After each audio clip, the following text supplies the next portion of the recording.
How's it going, everyone? Today we got a video on how to delid a CPU, and also I'm going to be busting open the silicon to show the silicon die underneath an X5570 Xeon. I have lots of these chips, so I figured might as well see what's inside. There's going to be competition here in about 13 days. So I just kind of want to look over my CPUs, check things out, and see what's really inside one. So we're not going to bust open it up right now. We are going to delid it. How I delid it is I use a machining vise, a machinist vise.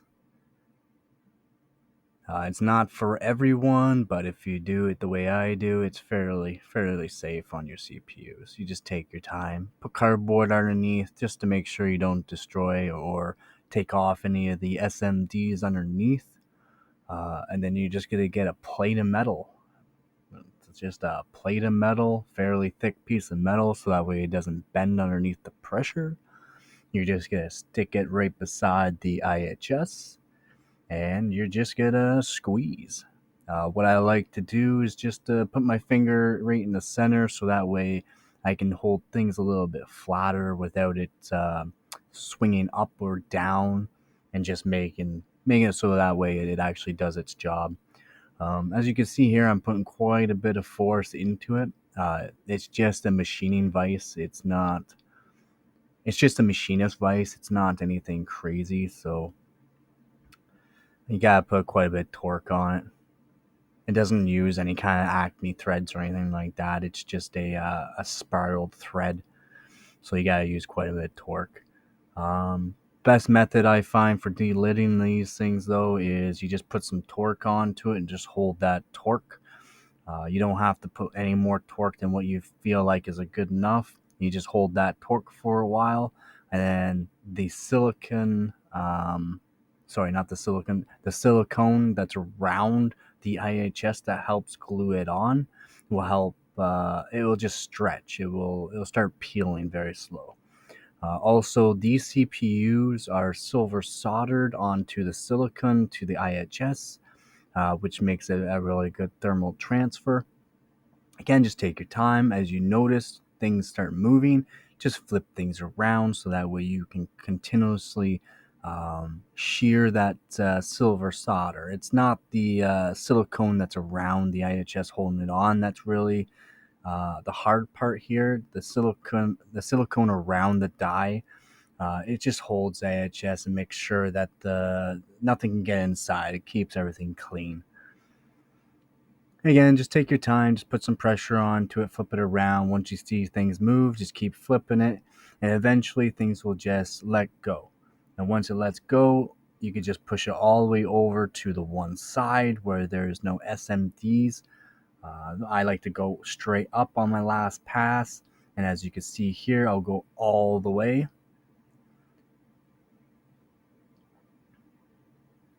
And then I'll flip it.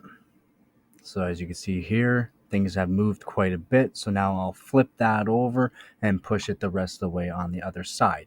And as you do this more and more, you'll see that it's very easy to move at the end, but you won't be able to take off the IHS.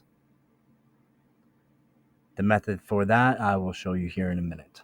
And then for my last pass, I'll make sure that when I put this on, you can see that the one side there, I'll push it straight over till it cannot move anymore, and that will affirm me that the silver solder has broken free, and I can work away at the silicone around the outside that's holding IHS on, as that really does stretch a lot, and the glues just holds very well. So as you can see here, everything's still attached, but it's moved that far, so we'll go on to the next step. The next step that I like to use on this is just using a plastic razor blade. You will not scratch anything and or harm anything. I've noticed with metal razor blades that you can scratch the actual CPU,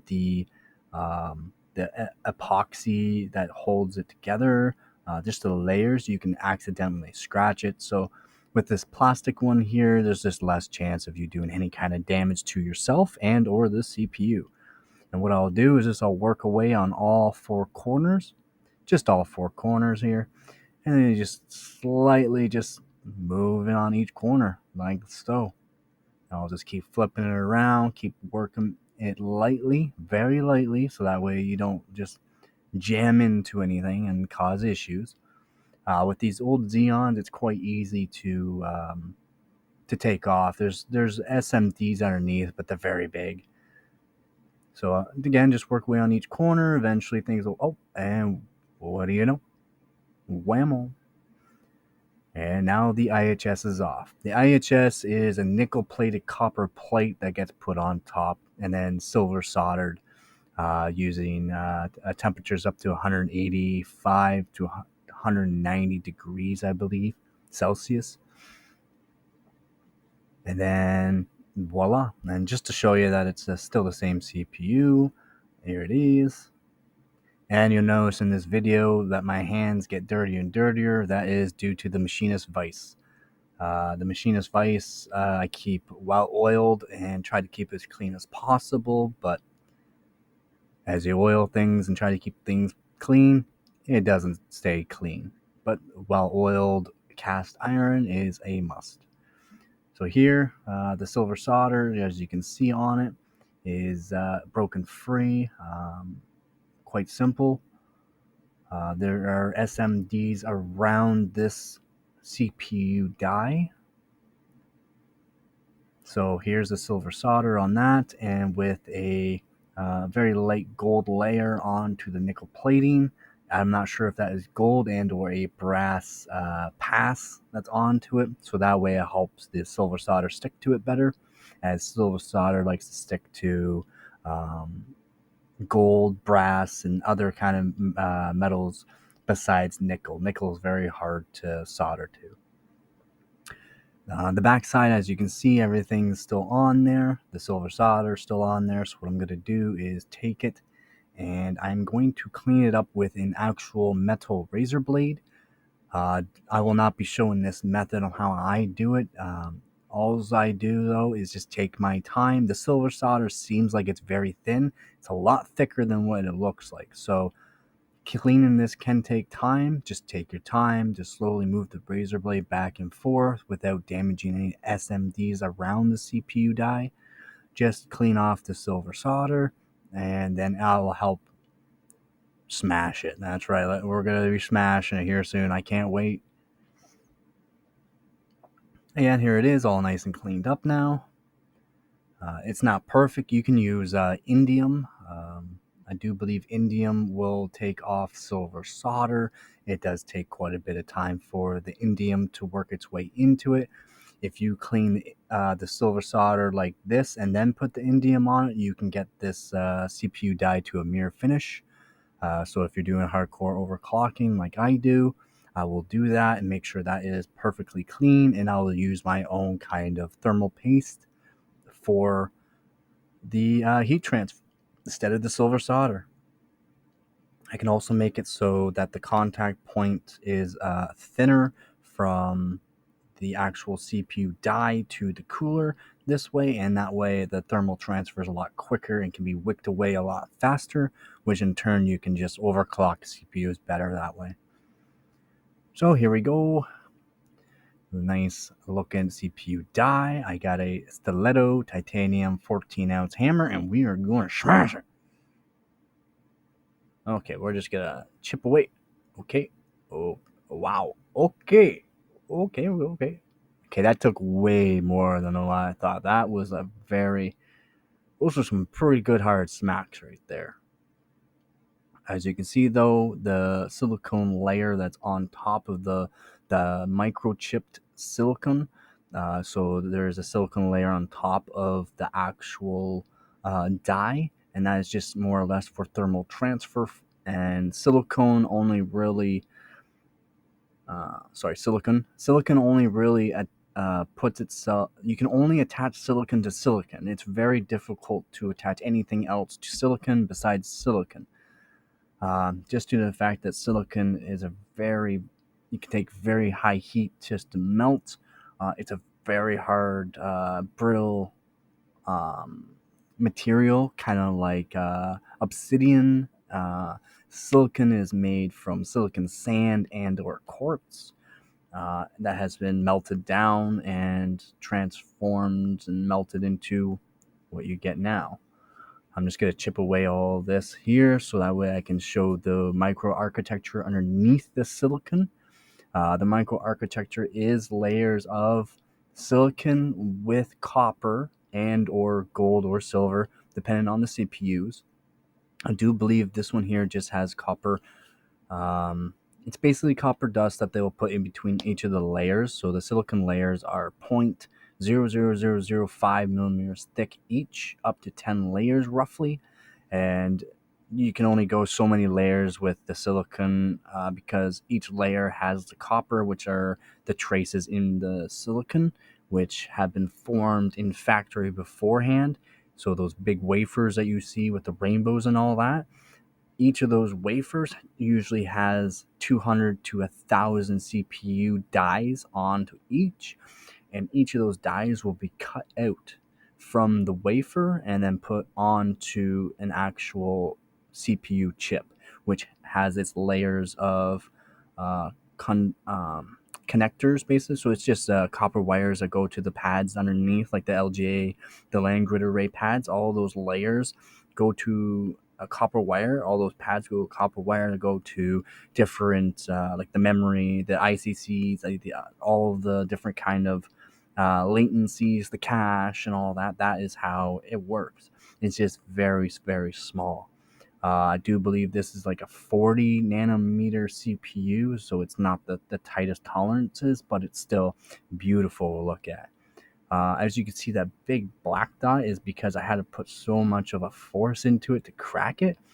I kind of damaged the microarchitectural, the structure of the silicon and the layers of the silicon, and that is why you have that black dot. But as you can see all of the small packages in each of it. Those packages, so those shiny packages that you can see, the squares and all that, will be the cache. Here is a very simple. So I hope you like this video. It just showed how to delid either a newer or older CPU. This CPU is an X5570 Xeon from Intel.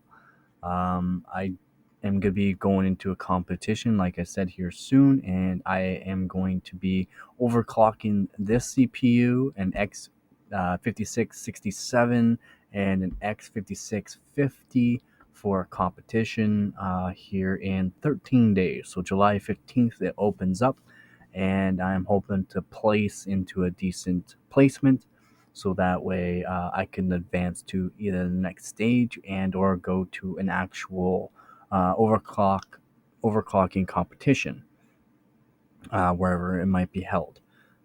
These competitions are very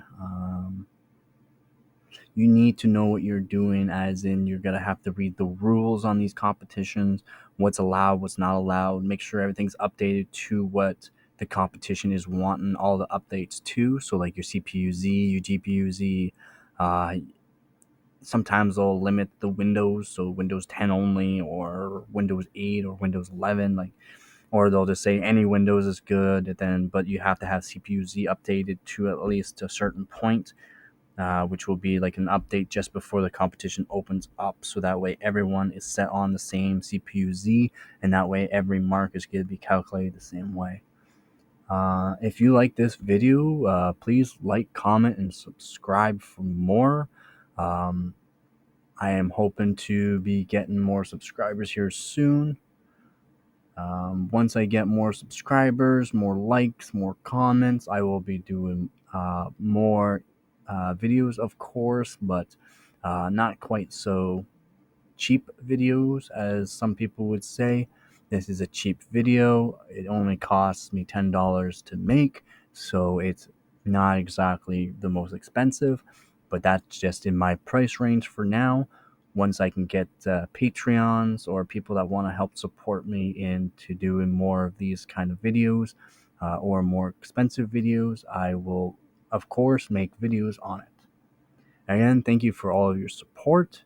Like, comment, subscribe for more, and don't forget to get her done.